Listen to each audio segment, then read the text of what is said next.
إن الحمد لله نحمده ونستعينه ونستغفره ونعوذ بالله من شرور أنفسنا ومن سيئات أعمالنا. من يهد الله فلا مضل له ومن يضلل فلا هادي له. وأشهد أن لا إله إلا الله وحده لا شريك له، وأشهد أن محمدا عبده ورسوله. يا أيها الذين آمنوا اتقوا الله حق تقاته ولا تموتن إلا وأنتم مسلمون। আমাদের আজকের টপিক ছিল ফিতনাতুল কবর। ফিতনাতুল কবর মানে হচ্ছে কবরের পরীক্ষা। কিছু বিষয় এর আগে আমরা কোনো এক সপ্তাহে আলোচনা করছিলাম যে রুহের ঊর্ধ্ব জগতের ভ্রমণ কিভাবে হয়। এইটা হচ্ছে তার পরের একটা অবস্থা। যখন ভালো মানুষের আত্মা নিয়ে যাওয়া হয়, তখন ফেরেশতারা সেটা গার্ড অব অনার দিয়ে আসমানের দিকে নিয়ে যান। প্রত্যেকটা আসমানে, সপ্তম আসমান পর্যন্ত তাদেরকে অভিবাদন জানানো হয় এবং প্রত্যেকটা সময় তাদের প্রশংসা করা হয় প্রত্যেকটা আসমানে, এবং দোয়া করা হয়। আহ, ফেরেশতারা তাদের জন্য দোয়া করে এবং শেষে আল্লাহ সুবহানাহু ওয়া তাআলা নির্দেশ দেন যে তার নামটা ইল্লিনে লিখে দাও। ইল্লিন হচ্ছে বারজাখের দুটো অংশ, একটা হচ্ছে ইল্লিন আর একটা হচ্ছে সিজ্জিন। ইল্লিন হচ্ছে উপরের অংশ, যেখানে ভালো মানুষেরা থাকে। এখন সেখানে আত্মা থাকে নাকি সেখানে বডির সাথে থাকে, এই বিষয়টা ভিন্ন বিষয়। আমাদের প্রকৃতপক্ষে মূল অবস্থা আমাদের জানা নাই, কিন্তু ঘটনাগুলো যেটা ঘটে সেটা সম্পর্কে আমাদের হাদিসের মধ্যে কিছু বিষয় আসছে। আর অপরপক্ষে হচ্ছে যে যারা সিজ্জিনের অধিবাসী, অর্থাৎ যারা খারাপ মানুষ, যারা ক্ষমার অযোগ্য, তাদেরকে প্রথম আসমান থেকেই ফেরত দেওয়া হয় এবং আহ, তাদেরকে আল্লাহ তাআলা বলেন যে সিজ্জিনে তার নামটা লিখে দাও। এবং তখন সিজ্জিনে সে যায়। আম, এরপরে বিভিন্ন রকমের ঘটনা ঘটতে থাকে। আমাদের বক্তব্য হচ্ছে ওইখান থেকে আর কি, বারজাকের ওই কবর বা বারজাকের এই বিষয়গুলো। আরো কিছু বিষয় আছে যেটা অস্পষ্ট। কিছু কিছু হাদিসে মনে হচ্ছে এই ঘটনাগুলো ঘটে বোধহয় যেখানে আমরা দাফন করলাম, আর যেই কবরস্থ করলাম, মাটির যেই কবর খুঁড়ে যেখানে রাখলাম, সেখানেই বোধহয় ঘটনাগুলো ঘটে। কিন্তু কিছু কিছু বিষয়ে মনে হচ্ছে যে এটা আলাদা একটা জায়গা। আহ, কারণ যেখানে আমরা কবরস্থ করলাম সেখানে আমরা তার বডিটাকে রাখলাম, তার আত্মাটা কোথায় গেল?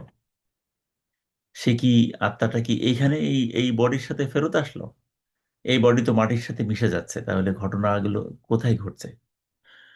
তো আসল উত্তর হচ্ছে আল্লাহ সুবহানাহু ওয়া তাআলা ভালো জানেন। তিনি চাইলে এখানেও ঘটাইতে পারেন এবং সেটা এটাও বারজাখের জায়গা হইতে পারে যদি আল্লাহ তাআলা চান। মানুষের অন্তরালে, মানুষের চোখের অন্তরালে তিনি ঘটাই দিতে পারেন। আবার এটা অন্য কোনো জায়গা হইতে পারে যেটার ব্যাপারে আমাদের কোনো ধারণা নেই, কোনো একটা জায়গা। তো ফিতনাতুল কবর হচ্ছে যে যখন রূহ কবজ হয়ে গেল, সেই রূহটা যখন আবার ফেরত আসলো।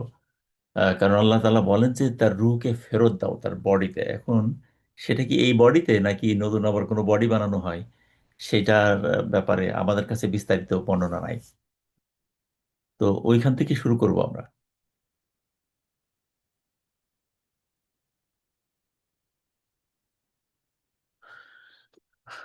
তো বুখারী মুসলিমের হাদিস হচ্ছে এটা যে আনাস ইবনে মালিক রাদিয়াল্লাহু তাআলা বলেন, রাসূলুল্লাহ সাল্লাল্লাহু আলাইহি ওয়াসাল্লাম বলেছেন, যখন কবরে মৃতদেরকে দাফন করা হয়, মৃতকে দাফন করা হয় এবং যখন তার পরিবার ও বন্ধুরা তাকে রেখে যায় এবং সে তাদের পদধ্বনি শুনতে পায়, তখন তার পরীক্ষা শুরু হয় দুজন ফেরেশতার মাধ্যমে। এবং তারা তাকে তিনটি প্রশ্ন করে। এখানে মনে হচ্ছে যে তাকে যে কবরে রাখা হইলো, তার আত্মীয় স্বজন তাকে রেখে চলে গেল, সে পদধ্বনি ধ্বনি শুনতে পাচ্ছে, তাহলে তো বোঝা যাচ্ছে যে এটা এইখানে। কিন্তু আরো কিছু বিষয় যেটাতে মনে হচ্ছে যে এমনও হইতে পারে যে সে ইল্লিনে আছে বা সিজ্জিনে আছে, সে বারজাখের একটা জায়গাতে আছে, কিন্তু আল্লাহ তাআলা তাকে এই অ্যাবিলিটি দিয়েছে এদের এই পদধ্বনি শোনার। এমনও হইতে পারে। কারণ অনেক মানুষ আছে তাদের দাফনই হয় না, সমুদ্রে ডুবে গেল, তার লাশের কোনো ট্রেস নাই। এবং এমন হইতে পারে যে কোনো হিংস্র প্রাণী তাকে খেয়ে ফেলছে, মানুষ তাকে জানে না। কোনো লাশ ঘরে সে পড়ে আছে, কেউ তার লাশকে ডোনেট করে দিল মানুষের মধ্যে কাটাকাটির জন্য, মেডিকেল স্টুডেন্টদের জন্য, বা এমন কিছু হইলো যে সে তার লাশ খুঁজেই পাওয়া গেল না, এমন অনেক ঘটনাগুলো ঘটতে পারে। ভ্যানিশ হয়ে গেল, কোনো বিস্ফোরণে ছিন্ন ভিন্ন হয়ে গেল, তাকে খুঁজে পাওয়া গেল না, এমত অবস্থায় তাকে তো দাফন করা হয়নি কোনো জায়গায়, তাইলে এই ঘটনাগুলো তার ক্ষেত্রে কিভাবে ঘটছে? তার মানে নিশ্চয়ই আত্মা এমন একটা জায়গায় যাচ্ছে যেই জায়গা সম্পর্কে আমাদের ধারণা নাই, কিন্তু এই ঘটনাগুলো ঘটছে। যাই হোক, যেটাই ঘটুক না কেন, আত্মা যেখানেই যাচ্ছে, আহ, বারজাখের ওই জীবন, এই সময়টাকে বলা হচ্ছে যে বারজাখ, তার রুহটা যেই পর্যায়ে চলে যাচ্ছে কিয়ামতের আগ মুহূর্ত পর্যন্ত, সেই বারজাকি জীবনের দুটো অংশ, একটা হচ্ছে ইল্লিন এবং আরেকটা হচ্ছে সিজ্জিন। এখানে যে ঘটনাগুলো ঘটে সেটাই আমাদের আলোচ্য বিষয়। কবরের সওয়াল জবাব, এটাই হচ্ছে ফিতনাতুল কবর। এই ফিতনাতুল কবরের ভিতরে এই যে সওয়াল জবাবগুলো হবে, এর মধ্যে থেকে শুধু একটা শ্রেণী বাদ যায়, সেটা হচ্ছে যে যারা শহীদ হন, আল্লাহ সুবহানাহু ওয়া তাআলা যাদেরকে শহীদ হিসেবে মর্যাদা দান করছেন, তারা এই ফিতনার ভিতর দিয়ে যায় না, তারা এই কবরের ভিতর দিয়ে যায় না, বরং রাসূলুল্লাহ সাল্লাল্লাহু আলাইহি সাল্লাম বলছেন যে তাদের রূহটাকে একটা সবুজ রঙের পাখির মধ্যে রাখা হয়। সেই পাখি জান্নাতের অংশে জান্নাতে উড়তে পারে, জান্নাতের আহ, উড়ে বেড়াইতে পারে, এবং সে আহ, তার আহার খাইতে পারে, এবং সে ওই পাখির ভিতরে থাকা অবস্থায়, সবুজ রঙের সুন্দর কোনো একটা পাখি, সেই পাখির ভিতরে থাকা অবস্থায় সে উড়ে উড়ে জান্নাতের নিদর্শন অনুভব করতে পারে। মানুষ হিসেবে না, কিন্তু পাখি হিসেবে সে একটা অংশ উপভোগ করে আর কি। প্রকৃতপক্ষে আমরা উপভোগ করব ইনশাল্লাহ, যদি আল্লাহ তালা আমাদেরকে ক্ষমা করেন এবং জান্নাতের জন্য আমাদেরকে মঞ্জুর করেন। ফিজিক্যালি যখন আমরা সেখানে যাব, সেখানেই সেটাই হচ্ছে প্রকৃত উপভোগ করা। কিন্তু শহীদদের জন্য এতটুকু অ্যালাউ করা হয় যে সবুজ রঙের পাখির ভিতরে তাদের আত্মাটাকে প্রবেশ করানো হয়, এবং তারা জান্নাতের বিভিন্ন জায়গায় উঠতে পারে, খাইতে পারে, কোনো একটা জায়গায় বসতে পারে, এরকম ভিন্ন একটা রূপে তারা জান্নাতকে এনজয় করতে পারে। এটা হচ্ছে তাদের শাহাদাতের একটা পুরস্কার। তো তারা এই কবরের ফিতনার ভিতর দিয়ে যায় না, তারা সরাসরি ওখানে পৌঁছায় যায়। আর যে সমস্ত মানুষের স্বাভাবিক মৃত্যু হয়, তাদের ক্ষেত্রে এই ঘটনাগুলো ঘটছে। আবার এমন হইতে পারে তাদের স্বাভাবিক মৃত্যু হয়েছে, কিন্তু আল্লাহ সুবহানাহু ওয়া তাআলা তাদের অন্তরের আকাঙ্ক্ষার কারণে তাদেরকে তাদের শাহাদাত শাহাদাত মঞ্জুর করছেন, এমন ঘটনাও আমরা দেখছি। এই সংক্রান্ত বিষয়ে এই যে আমরা তথ্যগুলো প্রকাশ করছি, আমি যে কথাগুলো বলছি, এটা আহ, আহ, আল কোরআনেরই আয়াত।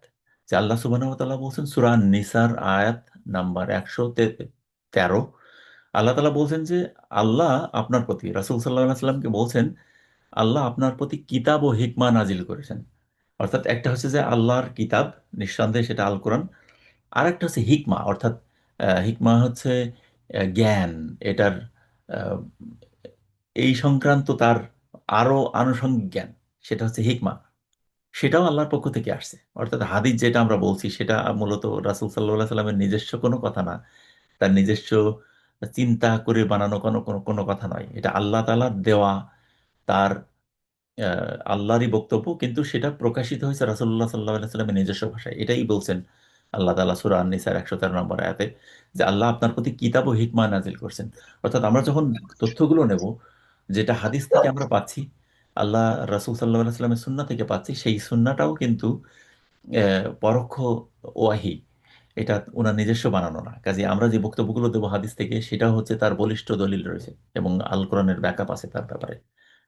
তো আমরা যেন বিভ্রান্ত না হই। এমন কিছু লোক আছে আমাদের সমাজে যারা হচ্ছে আহলে কোরআন নামে পরিচিত, তারা আল কোরআন ছাড়া আর কিছুই নিবে না বলেই তারা বলে। অথচ আমাদের কাছে যদি আল্লাহ রাসূলের সুন্নাহ না থাকে, তাহলে ওই আয়াত দিয়ে আমরা আসলে ওইখান থেকে কোনো আহ, নির্দেশনা পাই না। সঠিকভাবে নির্দেশনা পাইতে গেলে আমাদের রাসূল সাল্লাল্লাহু আলাইহি ওয়াসাল্লামের সুন্নাহ দেখতে হয়। তিনি আল কোরআন সম্পর্কে কি বলছেন, রাসূল সাল্লাল্লাহু আলাইহি ওয়াসাল্লাম যে ব্যাখ্যা দিয়েছেন, সেটাই হচ্ছে প্রকৃত ব্যাখ্যা। তো হাদিসটাও হচ্ছে পরোক্ষ ওয়াহি, এবং সেটার ব্যাপারে এই যে দলিল সূরা আন-নিসার 113 নম্বর আয়াত। আল্লাহ সুবহানাহু ওয়া তাআলা এই কবরের আযাব সম্পর্কে আল্লাহ আল কোরআনে বলছেন। কয়েকটা আয়াতের হিন্টস আছে, আর একটা আয়াতে হচ্ছে সরাসরি বলা হচ্ছে যে আহ, ফিরাউনকে যখন ধ্বংস করা হইলো, যখন পানিতে ডুবাই মারা হইলো, তো এরপরে আল্লাহ সুবহানাহু ওয়া তাআলা বলছেন সূরা আল গাফির আয়াত নাম্বার 46, তিনি বলছেন যে আগুন সকাল সন্ধ্যায় তাদের সামনে উপস্থিত করা হয়। আর যেদিন কিয়ামত সংঘটিত হবে সেদিন তাদেরকে, ফেরাউনের অনুসারীদেরকে কঠিনতম আযাবে প্রবেশ করা। তো আল্লাহ তাআলা তাদেরকে বলছেন যে এখন তাদের যেই ঘটনা সেটা হচ্ছে যে সকাল এবং সন্ধ্যায় তাদের সামনে আগুন উপস্থাপন করা হয়। আর যখন কিয়ামত সংঘটিত হবে তখন তাদেরকে আরো অধিক আযাবে নিপতিত করা হবে। এখন তাদের প্রাইমারি স্টেজের পানিশমেন্ট দেওয়া হচ্ছে, এটাই আল্লাহ তাআলা বলছেন। তো সেটাই হচ্ছে কবরের আযাব।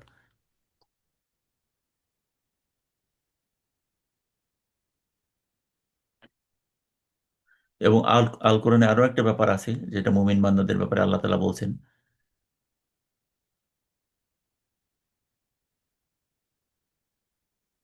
সেটা হচ্ছে যে সূরা ইব্রাহিমের 27 নম্বর আয়াত। এখানে বলা হচ্ছে যারা ঈমান এনেছে আল্লাহ তাআলা তাদেরকে দুনিয়া ও আখিরাতের জীবনে অটল ও অবিচল রাখেন। এই আয়াতের ব্যাখ্যায় স্বয়ং রাসূল সাল্লাল্লাহু আলাইহি সাল্লাম বলছেন যে এর অর্থ হচ্ছে যে কবরে তাদেরকে প্রশ্ন করা হয় এবং তখন আল্লাহ তাআলা তাদেরকে এই যে তারা এই প্রশ্নের উত্তরগুলো দিতে পারছে, এই অ্যাবিলিটি আল্লাহ তাআলা তাদেরকে দান করেন। এটা রাসূলুল্লাহ সাল্লাল্লাহু আলাইহি সাল্লাম বলছেন আমাদেরকে। এবার আসি আসলে কবরের সময় কি ঘটে। যখন মানুষের আত্মাটা তাকে ফেরত দেওয়া হইলো তার দেহে, আগেই বলছি যে সেটা এখানে নাকি আহ ইল্লিন সিজিন কোন কোন জায়গায় আমরা জানি না, এমন কোন জায়গায় যেটার সম্পর্কে আমাদের ধারণা নাই, অথবা নাকি এটা এই মাটির তলে, আল্লাহ ভালো জানেন।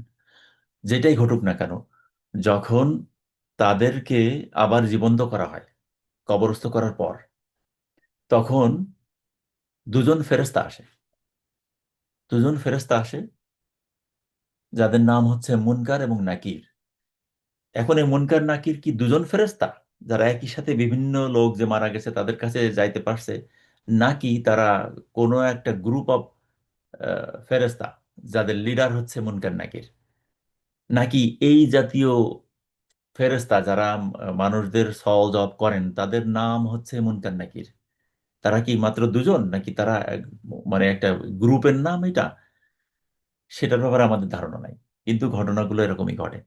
রাসূলুল্লাহ সাল্লাল্লাহু আলাইহি সাল্লাম বলছেন তাদের সম্পর্কে আহ, যে তারা এমন ভয়াল দর্শনের, এই মুনকার নাকির দেখতে এমন ধরনের যে মানুষকে ভড়কে দেওয়ার জন্য যথেষ্ট।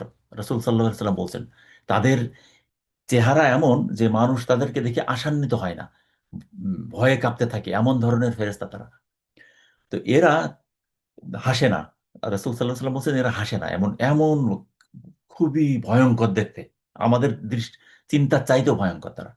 এবং তারা, আমরা এমন একটা পরিবেশে, তো মানে মানুষেরা তখন এমন একটা পরিবেশে যেই পরিবেশে তার কোনো সঙ্গী নাই, সাথী নাই, কিছুই নাই, সেই সময়ে তারা প্রশ্ন করে তাদেরকে, এই মানুষদেরকে প্রশ্ন করে। আর এখানে ভালো ব্যাপার হচ্ছে এই যে যখন আল্লাহ তাআলা নির্দেশ দিলেন যে তাদেরকে ইল্লিনে রাখো, ভালো মানুষদের কথা বলছি, যারা যাদের ক্ষমা ক্ষমা প্রাপ্ত বান্দা, তখন সে হঠাৎই দেখে যে একটা সুদর্শন মানুষ, পুরুষ না নারী এটা বলা হয়নি হাদিসে, সে খুব সুদর্শন একটা মানুষকে দেখে। তখন সে জানতে জানতে চায় যে তুমি কে। তখন সে বলে আমি তোমার নেক আমল। আল্লাহ সুবহানাহু ওয়া তাআলা তাকে কমফোর্ট দেওয়ার জন্য একটা নতুন পরিবেশে সে আসছে, সে যেন ভীত সন্ত্রস্ত না হয়, এই জন্য তার আমল থেকে একটা মানুষ, জ্যান্ত মানুষ তার পাশে দেওয়া হয়, যাতে সে স্বস্তি অনুভব করে এর এই নতুন পরিবেশে। এবং সে তার জন্য দোয়া করতে থাকে, সবসময় আল্লাহর কাছে দোয়া করতে থাকে এবং তাকে সান্ত্বনা দিতে থাকে। কারণ সে তো ভীত সন্ত্রস্ত হয়। আসলে আমরা যত কথাই বলি না কেন, যেই পরিস্থিতিতে আমরা পড়িনি, যেইটার ব্যাপারে আমাদের কোনো ধারণাই নাই, চিন্তাই নাই, এমন একটা পরিবেশ, তার আত্মীয় স্বজন বন্ধু বান্ধব কেউ নাই, সে একা। সে যদিও ক্ষমাপ্রাপ্ত বান্দা তারপরেও সে ভয় পাইতে থাকে। এই জন্য আল্লাহ তাআলা তার নেক আমল থেকে আরেকটা মানুষ তৈরি করেন এবং তাকে তাকে সঙ্গী হিসেবে দেন সেখানে। এই এই সওয়াল জবাবের ঘটনার আগে নাকি পরে তা আমরা জানি না। দেখেন সেই ক্ষেত্রে যেটা হচ্ছে, যারা ভালো মানুষ তাদের ক্ষেত্রে ঘটছে, এই মুনকার নাকির তাদেরকে এসে জিজ্ঞেস করে, এই মানুষদেরকে এসে জিজ্ঞেস করে মান রাব্বুকা, তোমার রব কে? তখন সে বলে রব্বি আল্লাহ, আমার রব হচ্ছে আল্লাহ সুবহানাহু ওয়া তাআলা। তখন পরবর্তী প্রশ্ন জিজ্ঞেস করে যে তোমার দিন কি ছিল, দুনিয়াতে তুমি যে এই দিন পালন করছে এটা কি? সে বলে দিন আল ইসলাম, আমার দিন ছিল ইসলাম, আমি ইসলামের উপরে ছিলাম। তারপর জিজ্ঞেস করে তোমার রাসূল কে ছিল? এখন এই প্রশ্নটা যারা রাসূল সাল্লাল্লাহু আলাইহি সাল্লামের উম্মত না, ধরেন পূর্ববর্তী নূহ আলাইহিস সালামের উম্মত, তাদেরকেও যখন জিজ্ঞেস করবে তখন সে তার নবীর কথা বলবে যে হ্যাঁ, উনি ছিলেন আমার নবী, উনি তার দায়িত্ব ঠিক মতো পালন করছেন এবং আমি সেটা অনুসরণ করছি। এইভাবেই প্রশ্নোত্তরগুলো হচ্ছে এরকম ধরনের। তো রাসূল সাল্লাল্লাহু আলাইহি সাল্লামের উম্মত যারা, তারা বলবে যে রাসূলুল্লাহ সাল্লাল্লাহু আলাইহি সাল্লাম ছিলেন আমার নবী, এবং তার সম্পর্কে সে যা জানে সেটা সে বলবে। আরো কিছু হাদিসে আসছে যে চতুর্থ আর একটা প্রশ্ন করা হবে যে তুমি এই যে প্রশ্নের উত্তরগুলো এটা তুমি জানছো কিভাবে। তখন সে বলবে যে আমি কিতাব অধ্যয়ন করছি এবং এর উপরে ঈমান আনছি এবং আমি সেটাকে বিশ্বাস করছি। তো একে ছেড়ে দেওয়া হবে। এরপরে এই ঘটনাগুলো এরকম না যে আমরা দুনিয়া থেকে কেউ মুখস্থ করে গেলাম আর সেখানে এরকম করবে, কারণ দুনিয়া থেকে অনেক মানুষ বিদায় নিয়েছে যারা জানেই না যে এই কবরে এরকম কোনো প্রশ্ন করা হয়। এমন অনেক মূর্খ মানুষ আছে, কিন্তু আল্লাহ তাআলার প্রিয় বান্দা হইতে পারে তারা, হয়তো তাদের জ্ঞান বিবেক বুদ্ধি ওই পরিমাণে নাই। আবার অনেক মানুষ আছে যে আহ, কথা বলতে পারে না, এরকম মানুষ আছে দুনিয়াতে। জ্ঞান বুদ্ধির লেভেল এরকমও নাই, দু একটা কথা বললেও বুঝতে পারে না। আবার এইরকম সব এইরকম হাদিসও সে হয়তো শুনেনি জীবনে কোনোদিন, কিন্তু সে আল্লাহকে বিশ্বাস করছে, আবার আল্লাহ তাকে ক্ষমাও করছে। তাহলে সেও এই প্রশ্নের উত্তর পেরে যাবে। এটা এরকম মুখস্থ করার বিষয় না। আল্লাহ যার উপরে খুশি সে আসলে এটা পারবে, আল্লাহ এই অ্যাবিলিটি তাকে দিবেন। তো এরপরে যখন ঘটবে ভালো মানুষের ব্যাপারগুলো বলছি, যে ঘটনাগুলো ঘটবে ভালো মানুষের ক্ষেত্রে কবরে, যখন সেই উত্তরগুলো দিতে পারলো, তখন তো মুনকার নাকির চলে গেল। মুনকার নাকির চলে যাওয়ার পর তখন আর একটা লেভেলের ফেরেশতা আসে, এরা সবাই রহমতের ফেরেশতা, এর পরীক্ষায় পাশ করে গেছে, তখন ইল্লিনে সে আছে। এবং সম্ভবত এটা এই যখন বারজাকের এমন একটা পর্যায়ে থাকে, যখন এই প্রশ্ন উত্তরগুলো হয়, পর্বগুলো হয়, এরপর তাকে হচ্ছে এই অন্য একটা জায়গায় রাখা হয়, যেটাকে আমরা ইল্লিন বলছি আর কি। একটা উঁচু জায়গা, যেটা জান্নাতের সাথে আল্লাহ তাআলা আদেশ দেন যে ওর যেই জায়গাটাতে ওকে রাখা হয়েছে সেটা প্রশস্ত করো। তার চোখ যত দূর যায়, তার চোখ যত দূর পর্যন্ত যায় তত দূর পর্যন্ত তার এলাকা প্রশস্ত করা হয়। আর এক হাদিসে আসছে যে সে, তাকে যেই ঘরের মধ্যে রাখা হয়, যেখানে রাখা হয় সেটা 70 হাত বাই 70 হাত একটা জায়গা, 70 হাত বাই 70 হাত, এমন একটা ঘর যেখানে সে থাকতে পারে। আহ, এখানে সে কিয়ামত পর্যন্ত থাকবে। এবং আল্লাহর আদেশে জান্নাত থেকে তার বিছানা আনা হয়, জান্নাত থেকে তার পোশাক পরানো হয়, এবং সুগন্ধিযুক্ত সুন্দর অত্যন্ত দারুণ পোশাক সেখানে সে থাকে। আরও কিছু হাদিসে আসছে এরকম যে সে, তার বংশের লোক, পূর্ববর্তী সময়ে বংশের লোক যাদের উপরে আল্লাহ তাআলা রাজি খুশি, সেই সমস্ত লোকেরা সাময়িকভাবে তার সাথে মিলিত হইতে পারে, তার সাথে একটা সাক্ষাৎ হয়। এই যে আমার নানা, আমার চাচা, আমার বাপ দাদা, বা আমার কোনো সন্তান মারা গেছে আগে, এরকম যারা আগে চলে গেছে, এবং যারা হচ্ছে ইল্লিনে আছে, তাদের সাথে তাদের একটা সাক্ষাৎ হয়। তারা তার কাছে আসে এবং তারা বলতে থাকে যে এই তোমরা এর সাথে এত বেশি ইয়ে করো না, ওকে বলে আসছে দুনিয়া থেকে, ওকে ঘুমাইতে দাও। এরকম একটা পরিবেশ সৃষ্টি হয় অন্য হাদিসগুলো থেকে, আমি জানছি এটা। তখন জান্নাতের বিছানায় সে ঘুমাইতে থাকে। তো তাকে একটা সুন্দর জায়গায় রাখা হইলো, এবং সে যখন চোখ দিয়ে তাকাবে, সে দিগন্ত বিস্তৃত একটা জায়গা, উন্মুক্ত জায়গা দেখতে পাবে। কিন্তু মূলত সে এরকম একটা পরিবেশে ঘুমাবে, আখিরাত পর্যন্ত সে ঘুমাবে। আর জান্নাতের থেকে তার একটা উইন্ডো ওপেন করে দেওয়া হয়, যেখান থেকে জান্নাতের ঘ্রাণ আসে এবং জান্নাতের বাতাস আসে। এটার জান্নাতের একটা চ্যানেল থাকে সেখানে। তো এটা হচ্ছে মুমিন বান্দার অবস্থা। অপরদিকে যারা ক্ষমাপ্রাপ্ত বান্দা নয়, যারা পাপী বান্দা, তাদের ক্ষেত্রে ঘটে যে তারা তো প্রথমতেই তারা প্রথম আসমানের উপরে উঠতে পারলো না, এবং তাদের দুর্গন্ধে সবাই দরজা বন্ধ করে দিল, ফেরেশতারা পর্যন্ত বিরক্ত তাদের উপরে, তাদেরকে ছুঁড়ে মারা হইলো তাদের জায়গায়। এবং বারজাখের ওই জীবনে তারা লাঞ্ছিত একটা অবস্থায়, তারা বুঝতে পারছে যে ঘটনা খুব খারাপ হবে, এটা তারা আগেই বুঝতে পারে, যে কোনো মানুষই বুঝতে পারে আর কি এরকম অবস্থা। তো যখন বারজাকি জীবন তাদের শুরু হইলো, এবং তাদেরকে জিজ্ঞেস করা হবে সেই মুনকার নাকির, এবং তাদের ভয়াল দর্শনে তারা আসলে ভীত সন্ত্রস্ত হয়ে যাবে। তাদেরকে যখন জিজ্ঞেস করা হবে তোমার রবকে, তোমার স্রষ্টাকে, তখন সে বলবে হাই হাই, আমি তো কিছুই জানি না, এটাই সে বলবে। যদিও সে দুনিয়ায় বহু জ্ঞানী ছিল, কিন্তু সে ওইখানে সব হারায় ফেলবে, গুলাই ফেলবে। যে তোমার, একই প্রশ্ন তাদেরকে করা হবে যে তোমার নবী কে ছিল, তুমি কোন দিনের উপরে ছিলে, সে বলবে আমি কিছুই জানি না, মানুষ যা বলতো আমি তাই বলতাম, সেইভাবে বলবে। এবং সে ভীত সন্ত্রস্ত হয়ে সে কাঁদতে থাকবে, এবং সে বুঝতে পারছেন যে যখন এমন একটা পরিবেশ যেখানে তার দুনিয়ার কোনো লোক নাই তাকে বাঁচাবে, একা সে, এবং সে ভয়াবহ বিষয়গুলো দেখছে, সে বুঝতে পারছে যে এই ফেরেশতাদের কাছ থেকে আশান্বিত হওয়ার কোনো কারণ নাই, এবং তার মায়ের শুরু হবে সেই সময়। যখন সেই প্রশ্নের উত্তরগুলো পারলো না, তখন আর এক হাদিসে আসছে যে তাকে এমন ভাবে দৌড়া মারা হবে, মানে হচ্ছে হাতুড়ির মতো কিছু একটা দিয়ে মারা হবে, সে মানে চৌচির হয়ে যাবে, এমন ভয়ঙ্কর সেই বাড়ি। এরপরে সাপের কথা বলা হচ্ছে। আহ, সেই সাপ এমন, রাসূল সাল্লাল্লাহু আলাইহি সাল্লাম বলছেন যে সেই সাপ যদি নিঃশ্বাস নেয়, পৃথিবীতে একটা নিঃশ্বাস ছাড়ে, পৃথিবীতে গাছপালায় জন্ম নেবে না, এত ভয়ঙ্কর বিষাক্ত সে। সেই সাপ তাকে দংশন করতে থাকবে। এরপরে তাকে জাহান্নামের সাথে তার একটা উইন্ডো ওপেন হবে, যেখান থেকে তার তাপ আসতে থাকবে, জাহান্নামের তাপ। চিন্তা করেন যে আপনি, আমরা যদি কোনো ইটের ভাটা সেটার কাছাকাছি যাই, প্রচণ্ড আগুন সেখানে, এমনকি চুলার পাশেও তো যদি খুব কাছাকাছি দাঁড়ায়, তো সেই আগুনও তো আমরা সহ্য করতে পারি না। তো জাহান্নামের একটা আগুনের একটা তাপ তাদের লাগবে, এটা জ্বলতে থাকবে তারা আখিরাত পর্যন্ত। এরপরে তো আবার বিচার ফাইসালা হবে। তো তাদের অবস্থা হচ্ছে এরকম, সে শাস্তি পাইতে থাকবে এখানে। আর মুমিন বান্দারা হচ্ছে সেখানে আহ, একটা সুন্দর ঘুমের মধ্যে থাকবে। হাজার হাজার বছর কেটে যাবে, কিন্তু যখন তারা উঠবে তখন তারা মনে করবে যে তারা খুব অল্প কিছু সময় ঘুমাইছিল। তাদেরকে জাগায় দেওয়া হবে। এবং রাসূল সাল্লাল্লাহু আলাইহি সাল্লাম বলছে যে যার প্রথম স্টেপ কবর, যার জন্য সহজ, বাকি স্টেপগুলো তার জন্য খুবই সহজ। আর আমি একটা বিষয় উল্লেখ করিনি, সেটা হচ্ছে যে কবরস্থ করার পরে প্রথম যেই ঘটনাগুলো ঘটে সেটা হচ্ছে কবরের চাপ। কবরের চাপ, এই কবরের চাপ প্রত্যেকটা বান্দাকে দেওয়া হবে, প্রত্যেকটা বান্দাকে এই কবরের চাপ। কিন্তু এই চাপটা কারোর জন্য হবে আলিঙ্গন, খুবই যেরকম আমরা একজন আরেকজনের সাথে কোলাকুলি করি। আর কিছু কিছু মানুষের জন্য এমন চাপ হবে যে তার পাঁজরের হাড় একটার সাথে আরেকটা মিশে যাবে, এমন ভয়াবহ হবে। তো এই আলিঙ্গন থেকে হয়তো মুক্ত হবেন সেই ব্যক্তি, একজন সাহাবী, সাদ ইবনে মুআজ। রাসূলুল্লাহ সাল্লাল্লাহু আলাইহি ওয়াসাল্লাম তার ব্যাপারে বলছিলেন যে আমি আশা করি যে এই কবরের চাপ থেকে তিনি মুক্ত থাকবেন। কিন্তু যখন সাদ ইবনে মুআজ মারা গেলেন, শহীদ হলেন, এবং তার কবরের পাশে রাসূলুল্লাহ সাল্লাল্লাহু আলাইহি ওয়াসাল্লাম আছেন, তিনি হঠাৎ বলে উঠলেন, ইয়া আল্লাহ, এই কবর এই সাদ ইবনে মুআজকেও ছাড়েনি। যদিও তার চাপটা ছিল সাময়িক, এবং আহ, সেটা আলিঙ্গনের চাপই ছিল, কিন্তু সেটাও তাকে হইতে হয়েছে। কিন্তু রাসূলুল্লাহ সাল্লাল্লাহু আলাইহি ওয়াসাল্লাম মনে করছিলেন যে এটা তাকে দেওয়া হবে না।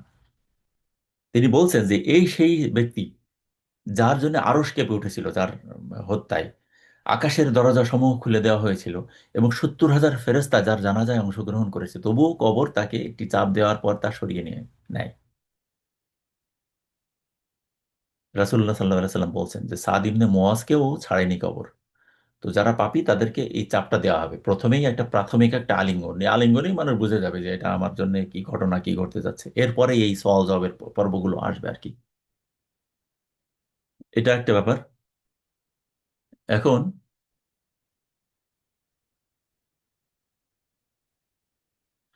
হযরত ওসমান রাদিয়াল্লাহু তাআলা যখন তিনি কবরের পাশে দাঁড়াতেন, তখন তিনি কাঁদতেন এবং তার দাড়ি ভিজে যেত।